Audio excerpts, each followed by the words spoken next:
On this issue of the drones and the permanent war footing, I mean, Obama has been the drone president. And his line with liberals is sort of, trust me, I know what I'm doing, I'm monitoring this, I'm doing everything I can to make sure that civilians aren't killed. But time and time again, we see incidents where large numbers of civilians are being killed. And there seems to be no public accounting for how this happened. They say that they investigate when civilians are killed. And yet we are now 2 years almost removed from the killing of this 16-year-old kid, Abdulrahman al-Laki, who appears to have been killed because of who his father was. Was killed in a drone strike while having dinner with his teenage cousin and some other young people from their tribe while they were sitting down for dinner, killed in a drone strike. 2 weeks after his father had been killed. Now, his father's a separate issue, and I think it was extraordinary that Obama sentenced an American citizen to death without even charging him with a crime related to terrorism, and served as the prosecutor, judge, jury, and executioner. But that's a separate issue from this kid. What was his crime that he committed other than sitting there having dinner with his cousin and other teenagers?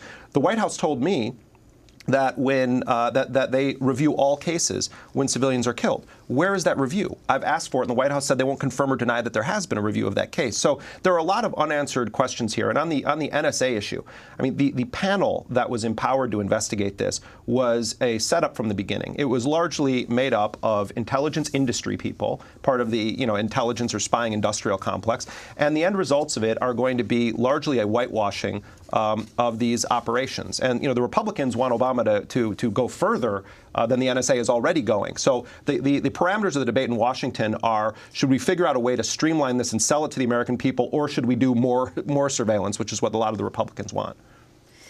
On the issue of the NSA, on this issue that's being debated even within the White House, the Attorney General Eric Holder, this question of whether Edward Snowden should be pardoned. Mm-hmm. Talk more about what's happening inside and then what he's demanding. Right. I mean, first of all, Representative Mike Rogers, who is the chair of the House Intelligence Committee, made a public allegation that Edward Snowden is an agent for the Russian government, and that the Russian intelligence services, the FSB, may have been involved with Snowden prior to Snowden taking the documents and giving them to Glenn Greenwald and Laura Poitras.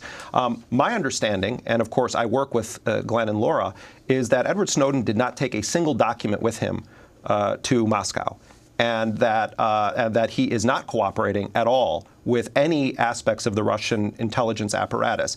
So these are scurrilous, unfounded, unproven allegations being made by the head of the most important committee in the U.S. Congress when it comes to these matters. Edward Snowden's lawyer, one of his lawyers, legal advisors, Jesselyn Raddick, was on Meet the Press, with David Gregory, and David Gregory was basically saying, how is Snowden suffering? I mean, this is a guy that gave up, probably forever, life in the free world. I wouldn't want to be stuck in Moscow if I were him. But here's my question for David Gregory. Mr. Glenn Greenwald, don't you think you should be prosecuted for this? I mean, that's what Gregory said when Glenn Greenwald was on Meet the Press. NBC News, you should go to their website, just did a major expose with Glenn Greenwald on the British intelligence services tapping into pipelines and monitoring social media sites and YouTube and other things. David Gregory should have on the NBC journalists, Richard Esposito, the head of the investigations division, should have to sit in front of David Gregory and Meet the Press and be asked, Richard Esposito, don't you think you should be going to prison for having done this story? I mean, let's be fair here with a Meet the Press release. They should actually have to ask tough questions of their own people. Jeremy.